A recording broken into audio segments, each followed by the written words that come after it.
ติสังฆังสรณังคัจฉามิพิธีตักบาตรได้เริ่มขึ้นแล้วพี่น้องในงานบุญรับตอนปีใหม่ลาวที่วัดอาจารย์ประวันเมืองอิสปิโตรัฐมินนิโซตาสุขโตโลกวิทูอนุตตโลปุริสาธรรมสารติสัทธาเทวมนุสา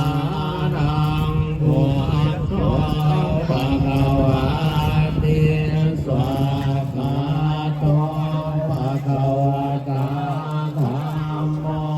สัพติโกอาคาลิโกเอหิปัสสิโกโอปานายิโกปัจจตังเมติตาโพวิญโยเยเตสุปฏิปันโนภะคะวะโตสาวกสังโฆสุปฏิปันโนภะคะวะโตสาวกสังโฆญาญาปฏิปันโนภะคะวะโตสาวก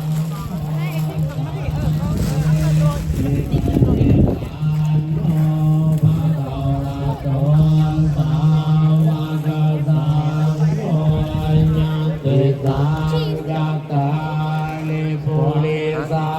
โยคาลิยตาโพลิสาโวกาลาเอสาภะคะวะโตสาวกสังโฆนาอุณายโยปาอุณายโยตักกินนายโยอัญชริกัลลานิโย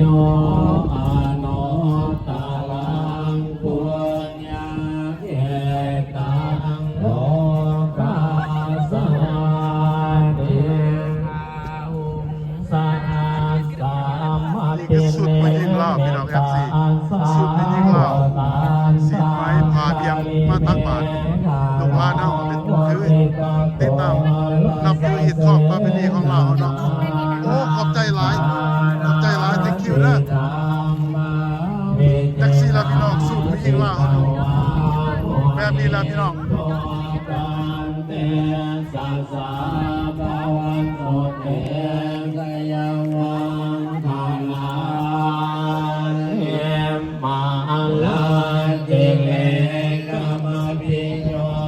สิตาสา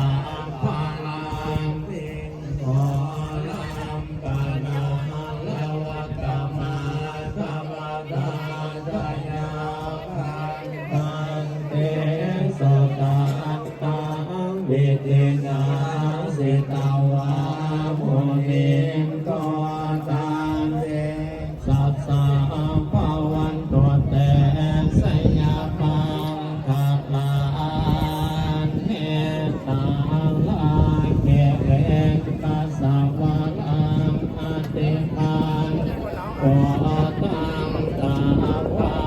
เกจา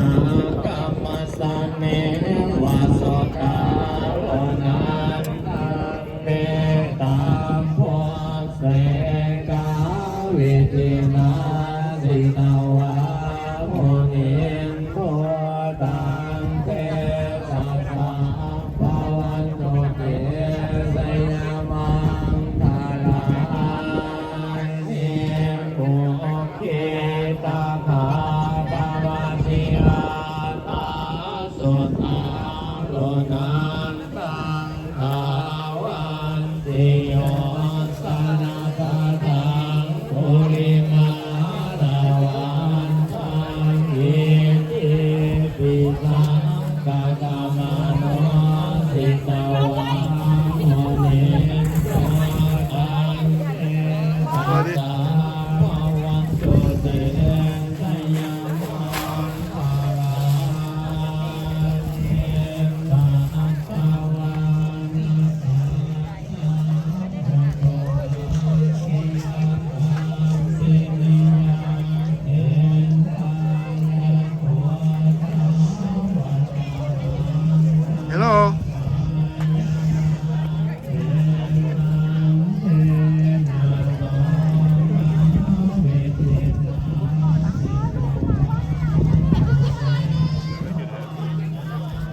คือการนุ่งศึก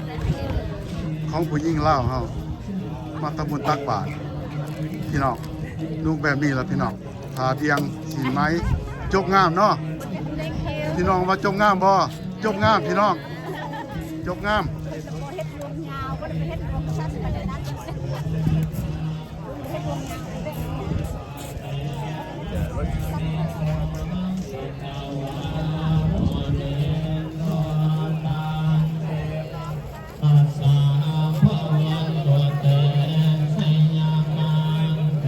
บุญปีใหม่ลาวมือสังขารหลวงสังขารขึ้นเลยสังขารหลวงสังขารเน่าเลยสังขารขึ้นบ่ได้หมายความว่าพศจะเปลี่ยนแปลงเด้อพี่น้อง FC เด้อการเปลี่ยนพศของประเทศลาวเฮานี่เพิ่นสิเปลี่ยนพศเป็น2568ในเดือน6เพ็งมันเป็นวันที่พระพุทธเจ้าปรินิพพาน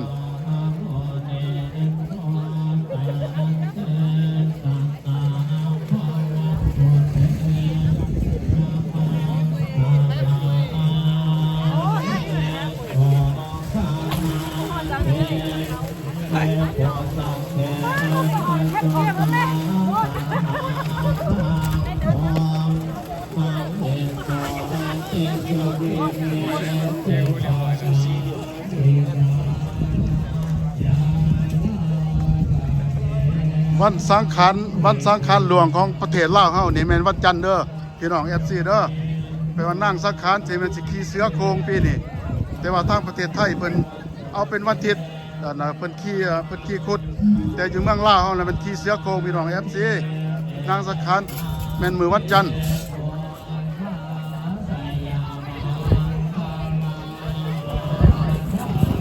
นางสังขารปีนี้เป็นชื่อว่าโคราคาเทวีเด้อพี่น้อง FC เด้อวัดจันทร์เนาะแต่พี่น้อง FC เฮาสิเห็นอยู่เฟรสโนอยู่แคลิฟอร์เนียเพิ่นสิแห่นางสังขารเพิ่นสิให้ขี่คุดอันนั้นมันทางประเทศไทยเด้อพี่น้องเด้อ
เสวนาจาปาลานังปาเต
คันเขาออกมาพี่เดินได้ได้เหรอมันมีสิบโลอยู่ได้ฮะ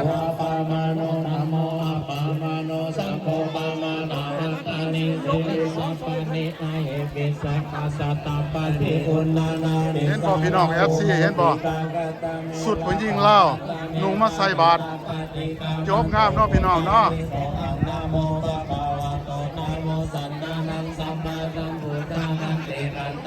วัฒนธรรมดีลาวดีงามของเราเฮาบ่ปาละไล่เด้อพี่น้องเด้อสืบทอดต่อไปเฮาผู้เป็นลูกเป็นหลานมันเป็นประเพณีที่จบงามเห็นบ่พี่น้องเห็นบ่ลูกหลานเฮาหนุ่มเห็นบ่พี่น้องงามพี่น้องงามงามเนาะพี่น้องงามเนาะสุดไปยิ่งเล่าเฮา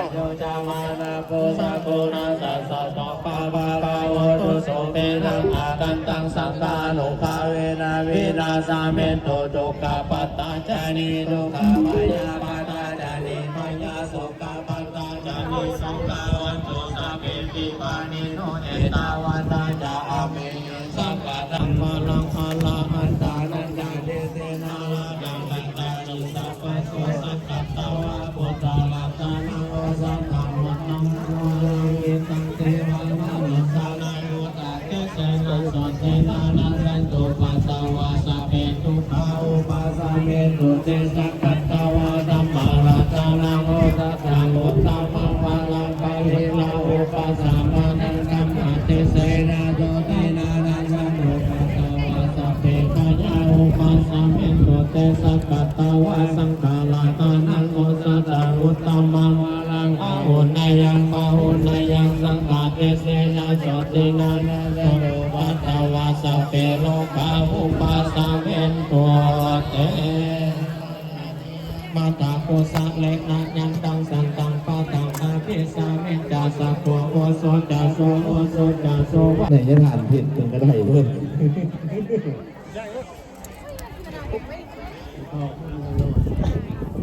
It's broken.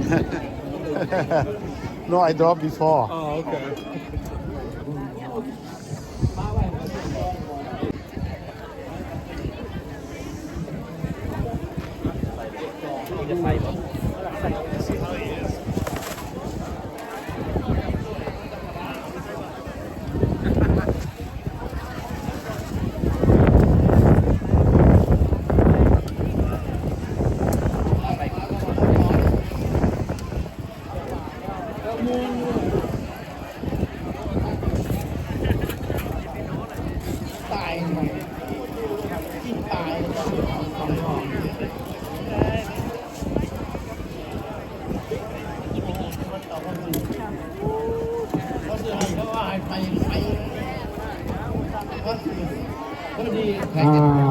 ฝนกับย่านคนเนาะ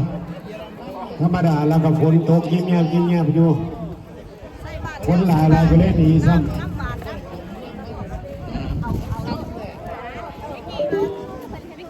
เทวบุตรเทวดาเพื่อสิอนุโมทนาน้ำบุญ ผู้ใดมาปีใหม่ปีนี้นี่มาตักบาตรญาติน้ำมื้อนี้นี่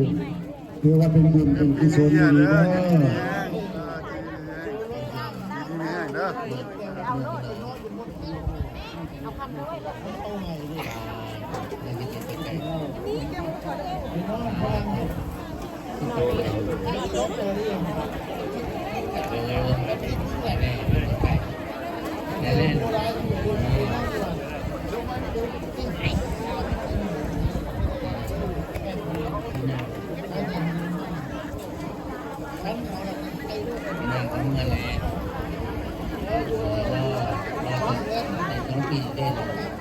้อ ผ้าเข่าได้เนาะที่ให้ครูบาอาจารย์เพิ่นแต่งผ้าเข่าบ่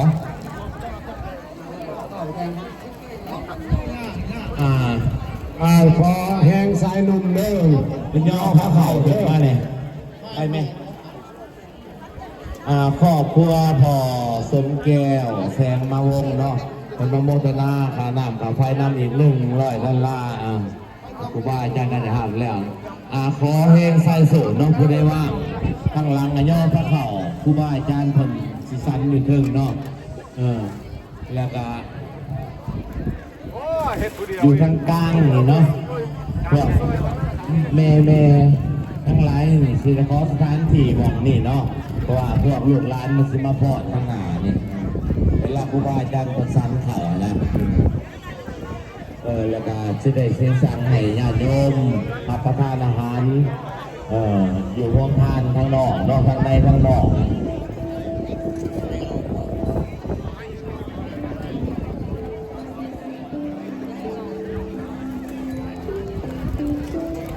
ย่อพระเข่าครูบาอาจารย์เป็นมาเนาะตายจะลืมหน้าลืมตาเนาะสาธุก็มีครอบครัวเมอดีเลบอนพิสเงียมเนาะต้องมาโมทนาหอมน้ำอีก$40เนาะขอให้เบิ่งคำมันตัวอยู่ดีไม่แห้งกันอยู่เงินเอาผ้าเข่ามาติดเข่าได้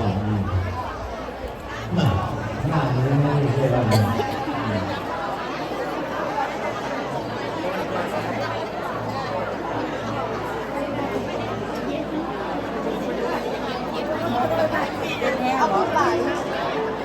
พี่น้อง FC เห็นบ่อยู่มินนิโซตาตักบาตรพุทธวิมัยมื้อนี้หลายพี่น้องหลายออกต้นญาติโยมพี่น้องชาวลาวชาวพุทธอยู่ที่รัฐมินนิโซตามาตักบาตรที่วัดอาจารย์โบวันเมืองอิสบิโตรัฐมินนิโซตา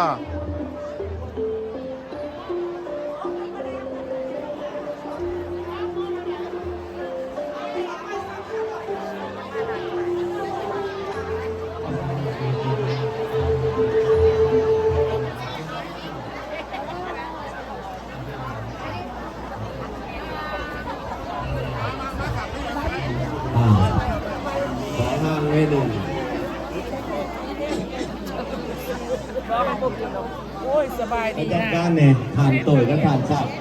3 ทีเพียงทิศเข่าทิศน้ำมันถึงมาเพียง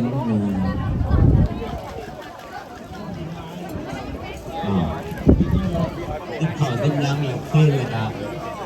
จูดสิ้นจากเซซังอาหารทั้งนอกยังเลยกับให้ญาติโยมรับประทานเลยปอกกันคุณที่มาพ่อนเอามาพ่อนแห่ยังกิน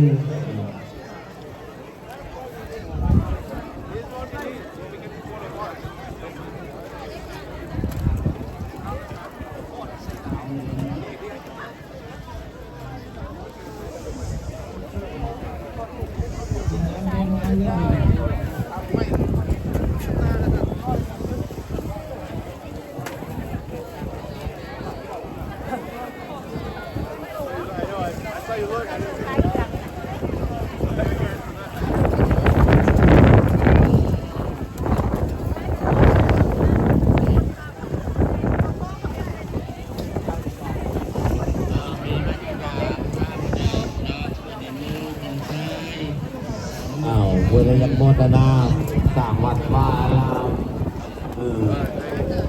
ซอยพาหน้าพาไฟพาน้ำกับมโมตนาครูบาอาจารย์ทั้งหลายที่ไปเลยเนาะไปทั้งหักปีใหม่เนาะอันนั้นวันนี้ใส่นู่นอันนั้นเตรียมเลยวันนี้เดี๋ยวเราดูใส่เอาโค่นมาให้ลุงทีนึง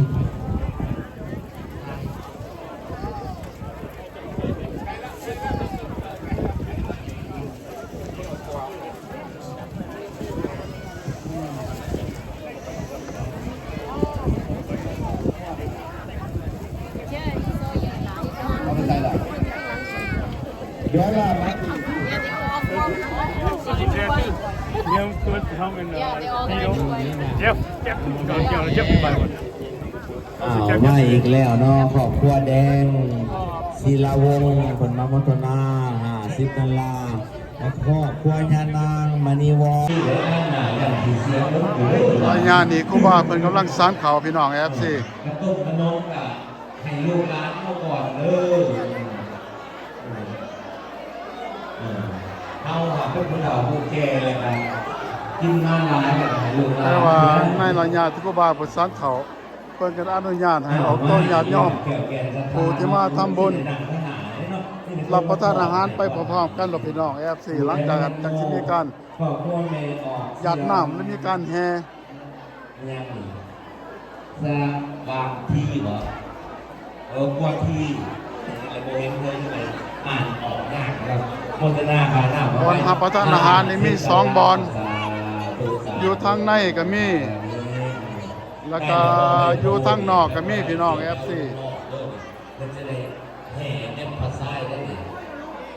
มีแต่อาหารดีๆแซ่บๆทั้งนั้น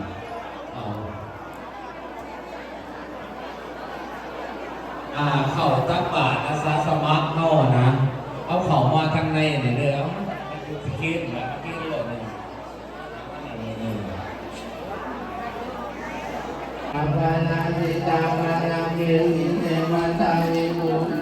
พิธีหยาดน้ำได้เริ่มขึ้นแล้วพี่น้อง FC งานการบุญปีใหม่ลาวที่วัดอาจารย์บ่อวันเมืองอิสปิโตรัฐมินนิโซตามื้อนี้เอโปร2025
เอามุ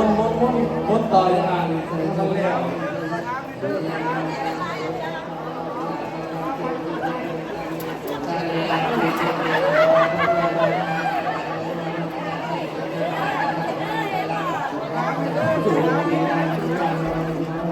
ข้างนอกนี่เด้อ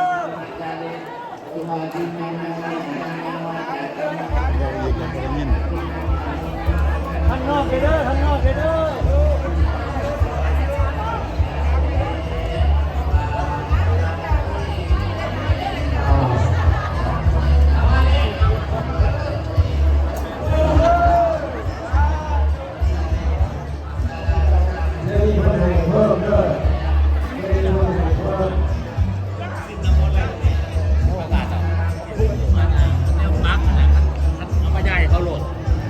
เอาเงินใส่เอา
ไส้เดือนโต